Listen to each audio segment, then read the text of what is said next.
Hi folks, it's just turning 11 p.m. on the 9th of September 2020. Just a little talk about these new measures against the coronavirus. Well, measures maybe, stupidity maybe, no idea. Oh dear. Anyway, yes, there's a lot of people that disagree with the UK government about their new measures that only 6 people can gather. Any more than that, people will be fined. There is, however, one thing that we do have to say about that. If that's the case, then that should stop Black Lives Matter and Extinction Rebellion from marching there. Any marches that happen from now on, if the police don't shut that march down and find every single person there, you have the right to go against this government order, this new law. You have the right to go against it, because if the government and the police are saying that all these people have the right to do whatever they want to do, so do you. They can't have it one way. They can't say to the people that are trying to obey the laws that, if you muck up and someone, you've got 6 of you there, the 7th person comes on it, and joins your group, and the police then come, right, I'm going to find all of you now. But then they allow people to march. Those people are closer than 2 meters from each other.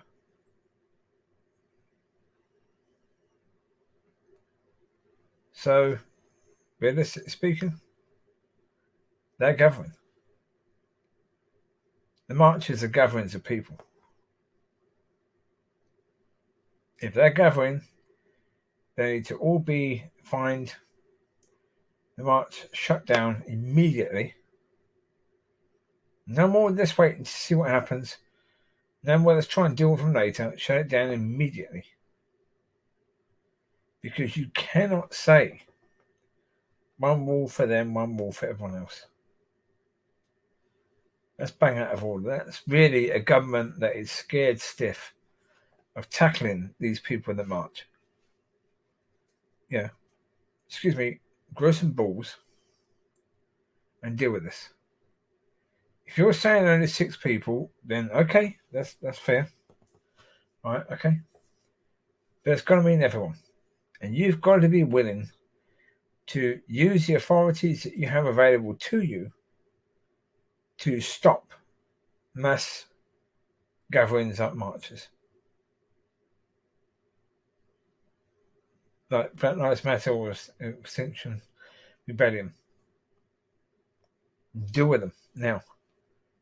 Extinction Rebellion were using their power to shut down newspapers, even though one of those newspapers was doing a massive piece on the environment, which they should have been in favour of, really. But they have power, they know they have power, they abuse their power, and they love doing it. That's the truth of the matter. They got something out of that.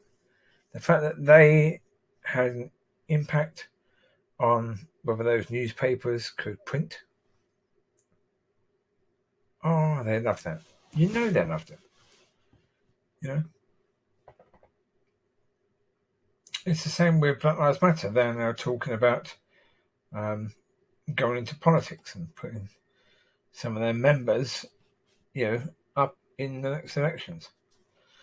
But that's going to really hurt them. Really hurt them, because all the advertising they're getting for free. Formula One, the Premier League, all the other football and basketball and all the rest that have been advertising Black Lives Matter. I've got to stop. As soon as they become a political organisation, that advertising stops. It has to by law. They're not allowed to advertise a political party.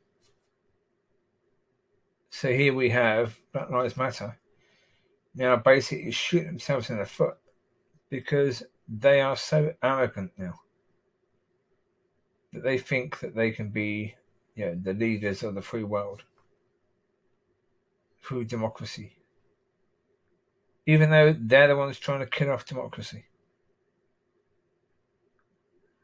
It's in their manifesto. They want to get rid of democracy, yet they want to play the game of democracy, even though it could really destroy the whole everything about them, because all that free media they're getting, they lose.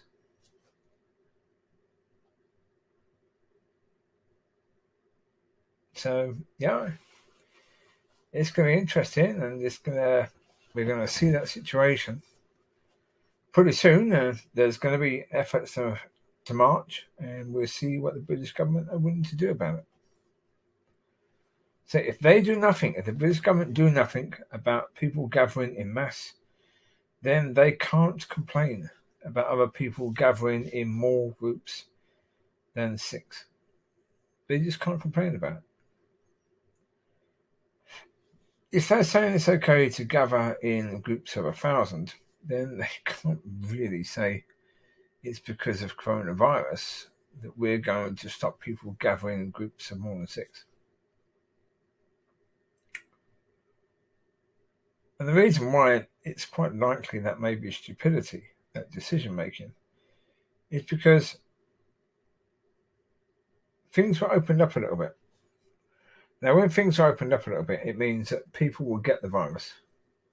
Yet young people that won't be affected by it, or not necessarily, and certainly are unlikely to be affected by it in a terminal way. But they will get the virus, they will become immune to it, and others will get it, they become immune to it, and we start to get this herd immunity. Herd immunity is what countries need, because of the fact that we see so far there's no evidence whatsoever that someone can get the virus twice. That is still the case. So if that's still the case, then herd immunity is what countries should be going for. Yes, there are going to be consequences. Yes, there are going to be people that die. As a direct result of that, quite likely people will die. Yes. But again, I was in a gym earlier, and I was talking to one of the cleaners, or one of the people that would normally probably be either dealing with the swimming pool or the weights area or the ice rink or whatever else.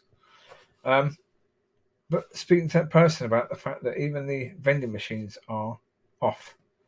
People aren't allowed to use those now. She said, well, yeah. She said, the problem is people touch the buttons. I said, well, okay. I said, put wipes there. Same thing.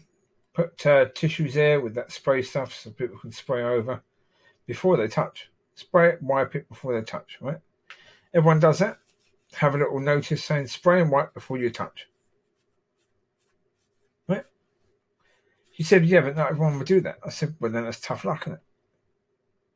If that person gets coronavirus and dies because of that, tough luck.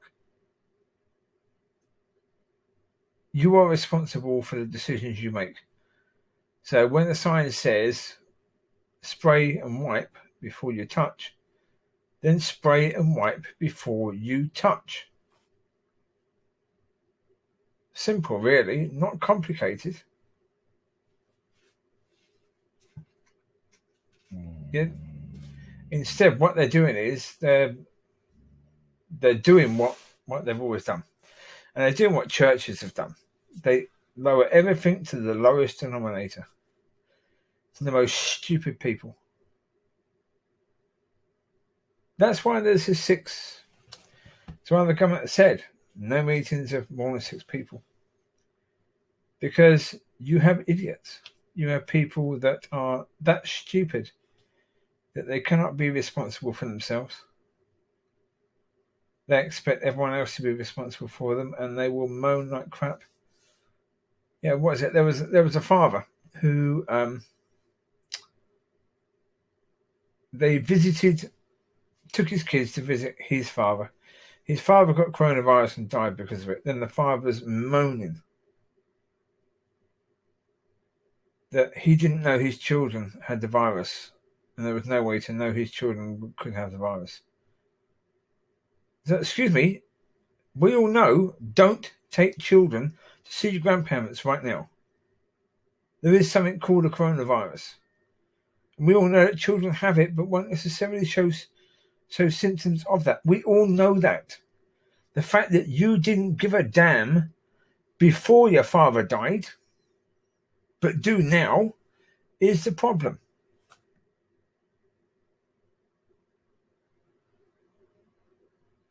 Take responsibility.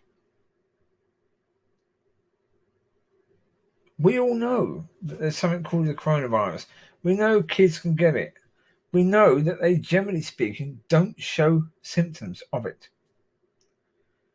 So you have kids in your house who probably have the virus. You've probably had the virus off your kids. Don't go visiting grandparents. Not unless everyone has been checked to see if they got the virus first. Make sure you check first. Don't go visiting grandparents and then when they die say, well, how did we know we had to check? It's your fault. That grandparent is dead is your fault.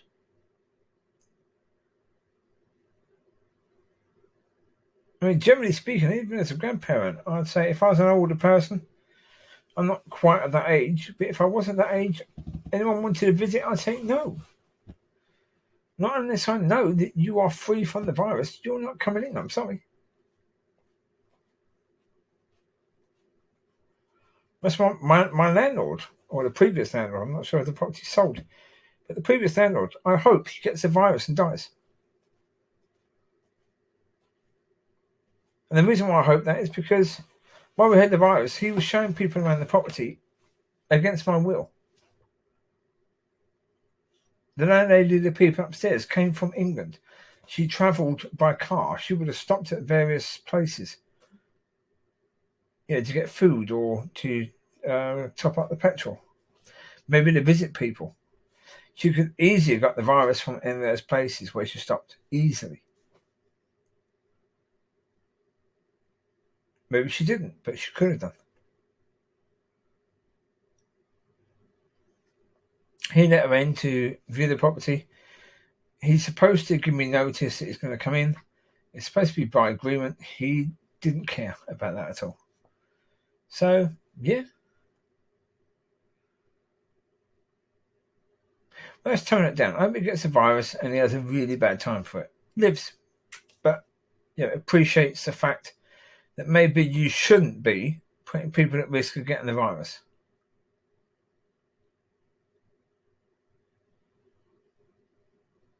Because it's utterly ridiculous.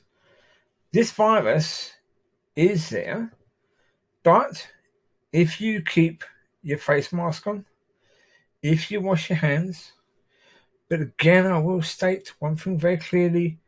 If you're using any sort of alcohol-based sanitizer, rinse your hands with clean water afterwards. Get the stuff off your hands. Clean your hands, then rinse it off. Any of the stuff you're using. Use that. If you're outside, if you're out shopping and you use the stuff in the shops, when you get home, rinse your hand. Get all that stuff off your hands. First of all, it doesn't taste very nice. Secondly, if there's any possibility it's going through your pores, you don't know what the heck it's doing, so wash it off. Once you're home, you don't need that on your skin anymore. Wash it off. Protect yourself.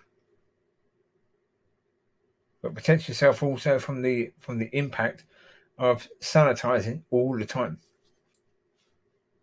Wash the stuff off your hands as soon as you can. As soon as you get a chance to do so, do so.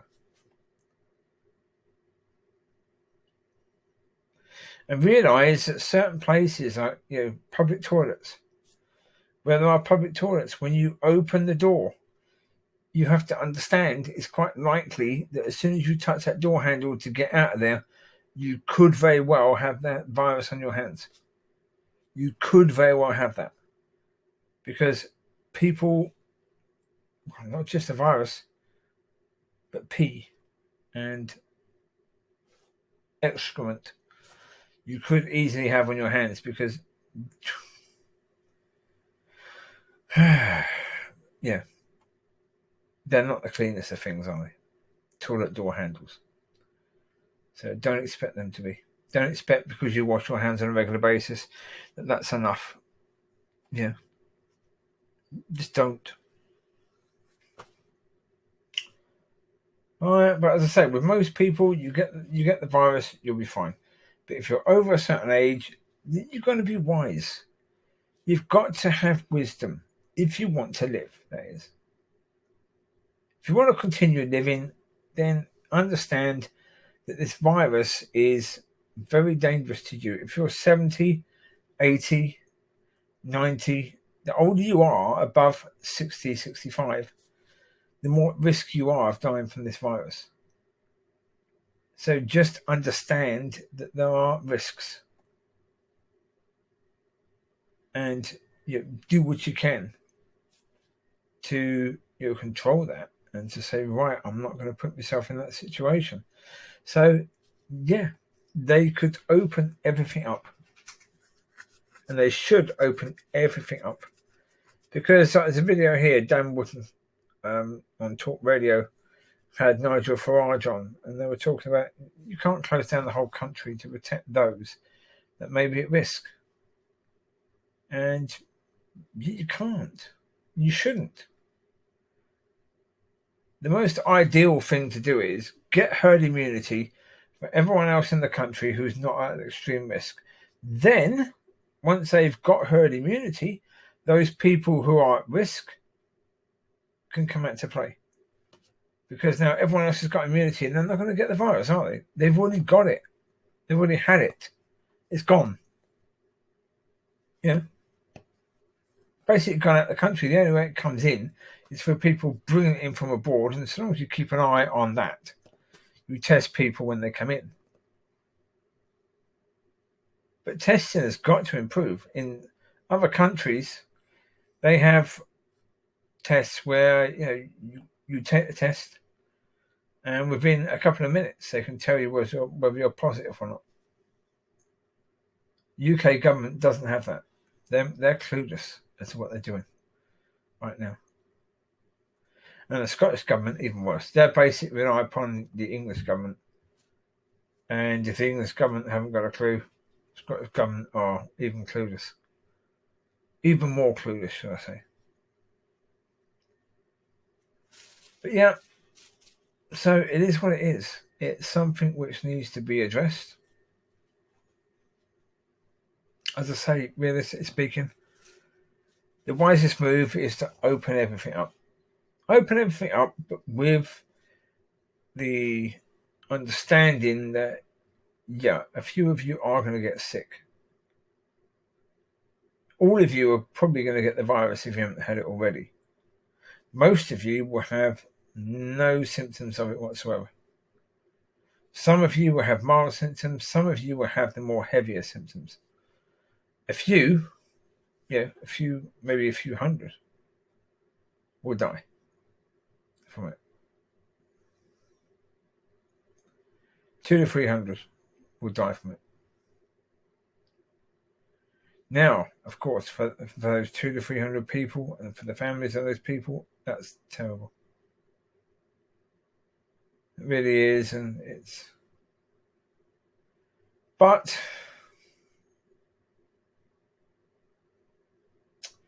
you say to people you can go driving in your car.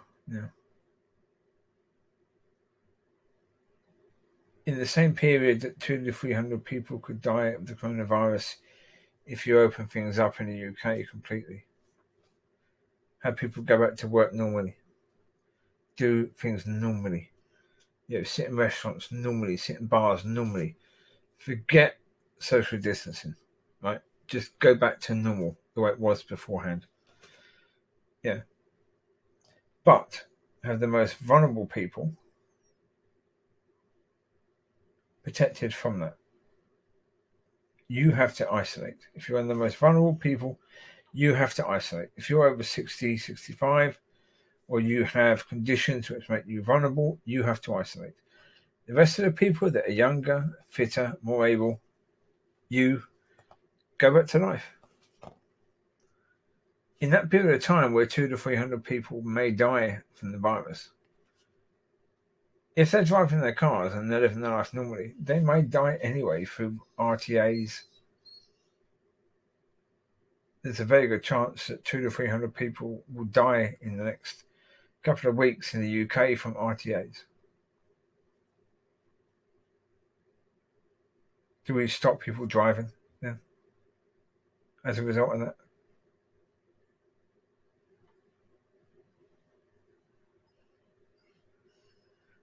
Hi. Well, I mean, that's the thing, isn't it, really, when you look at it from that point of view? I mean, we don't know, really, if you open things up pretty much totally. I mean, you could open things up but still have people wearing face masks. Well, because we know that if social distancing is about somebody coughing in your direction and you're not getting the virus because you're far enough away, 2 meters is ridiculous. 2 meters is not going to work. You've got to be at least 6 meters away, really, for that to work. For you to be beyond the coughing distance or the flying distance of the molecules from someone's cough. It's about 6 feet. So therefore, 2 meters. Sorry, it's about 6 meters, not 6 feet, because 6 feet is about 2 meters. It's about 6 meters away you need to be. Because the cough can travel one heck of a distance, the molecules of that. So 2 meters is just basically something that someone pulled out their backside, really. It was a token effort over a distance. Let's guess a distance in 2 meters that'll do. Yeah. It doesn't really help. So 2 meters is not necessary because it doesn't help. Unless you're going to do it properly and have 6 meter gap between people, then really you might as well be right next to somebody.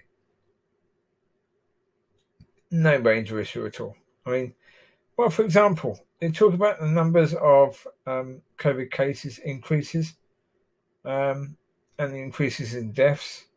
We've had about 5 Black Lives Matter marches.